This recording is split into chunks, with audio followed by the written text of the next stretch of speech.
Hello everyone, स्वागत है आप सभी का हमारे YouTube channel city of knowledge में। आज हम पढ़ने जा रहे हैं हिस्टोरिकल रिव्यू ऑफ सेल। इससे पहले हमने पढ़ा था सेल की पहली थ्योरी, जो किसके द्वारा दी गई थी? रॉबर्ट हुक के द्वारा। चलिए, हमने अपनी पिछली वीडियो में किसके बारे में जाना था? Discovery of cell via Robert Hooke. आज हम जानेंगे अदर साइंटिस्ट, जैसे कि पहला हमारा Antonie van Leeuwenhoek. Antonie van Leeuwenhoek जो थे, ये पहले ऐसे साइंटिस्ट थे जिन्होंने लाइव सेल को ऑब्जर्व किया था। उन्होंने जो माइक्रोस्कोप बनाया था, जो उनका माइक्रोस्कोप था जिसमें उन्होंने लाइव सेल की स्टडी करी थी, वो करीब 200-300 टाइम्स उसकी मैग्नीफाइंग पावर थी। ऑब्जर्वेशन के लिए उन्होंने पॉन्ड वाटर लिया था। कब? 1677 में उन्होंने एक्सपेरिमेंट किया था और अपनी ऑब्जर्वेशन के लिए उन्होंने पॉन्ड वाटर लिया था।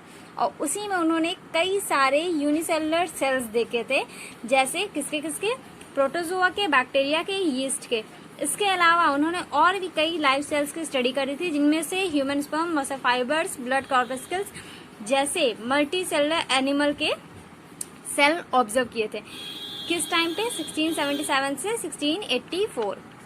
बात करते हैं सेल थ्योरी के बारे में। सेल थ्योरी किसके द्वारा प्रपोज करी गई है? Theodor Schwann, Matthias Schleiden and Rudolf Virchow के द्वारा। ठीक है, सबसे पहले हम बात करने जा रहे हैं स्क्लीडन के बारे में। स्क्लीडन जो थे जर्मन बॉटनिस्ट थे। इन्होंने कई नव वैरायटी के प्लांट्स लिए और उसमें ऑब्जर्वेशन करी, तो उन्होंने क्या पाया कि various parts of plants are composed of nucleated cell and their derivative. यानी कि जो हमारे प्लांट्स होते हैं, ये किसके द्वारा, किस चीज से मिलकर बनते हैं?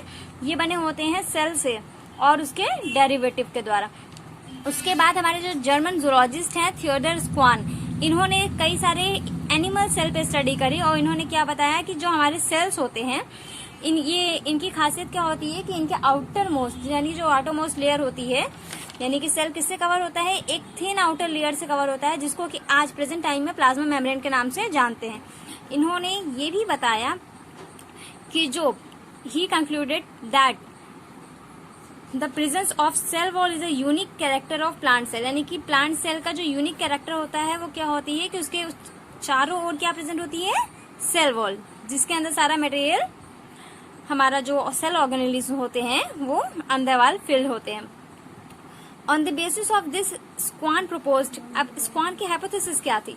इनका कहना था the bodies of all animals and plants are formed of cells. यानी कि जो एनिमल की हो चाहे प्लांट की हो, बॉडीज हो, वो किस चीज से मिलकर बनी हुई है? सेल और उसके प्रोडक्ट की। ठीक, स्क्लीडन और स्क्वान, इन्होंने एक साथ मिलकर के एक थ्योरी बनाई थी। चलिए जानते हैं।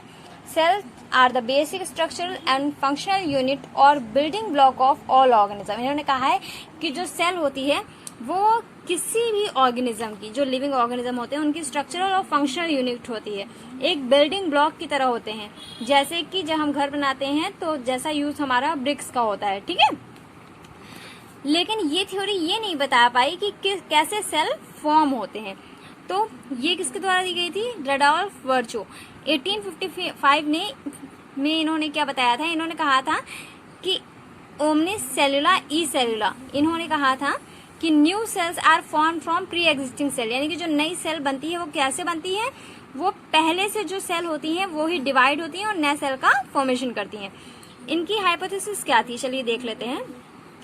इन्होंने क्या कहा था? इन्होंने कहा all living organism are composed of sales.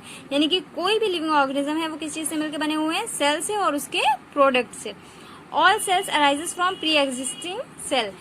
ये थ्योरी क्या कहती है कि जो भी हमारे सेल हैं, जो हमारे नए सेल हैं, वो कहाँ से आते हैं? पहली वाली सेल से। जब जो पेरेंट सेल होगी वो डिवाइड होगी और फॉर्म करेगी न्यू सेल। ठीक है, इसके बाद भी हमारी रिसर्चेस आगे चलती रही और उसके बाद कुछ थ्योरी आई। चलिए आइए उसके बारे में जान लेते हैं।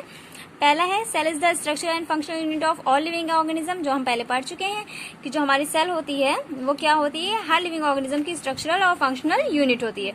All living organism are composed of cell. हर लिविंग ऑर्गेनिज्म किससे मिलकर बना हुआ है? सेल से।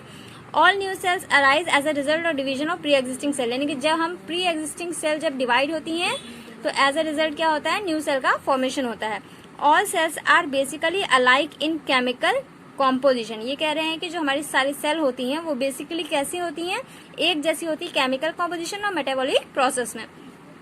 The function of an organism as a whole is the outcome of the combined activities and interaction of the constituent cell. यानी कि किसी भी ऑर्गेनिज्म के द्वारा जो फंक्शन किया जाता है वो किसके इंटरेक्शन से होता है, सेल्स के। ठीक है, आपको पहले भी पढ़ चुके हो कि सेल मिलके क्या बनाते हैं, ढेर सारे सेल कंबाइंड होती है, क्लस्टर ऑफ सेल बनती है तो फॉर्म करती हैं टिश्यू, और ये ही टिश्यू हमारे फॉर्म करते हैं ऑर्गन, और ऑर्गन क्या फॉर्म करते हैं, ऑर्गन सिस्टम। ठीक है, थैंक्स फॉर वॉचिंग।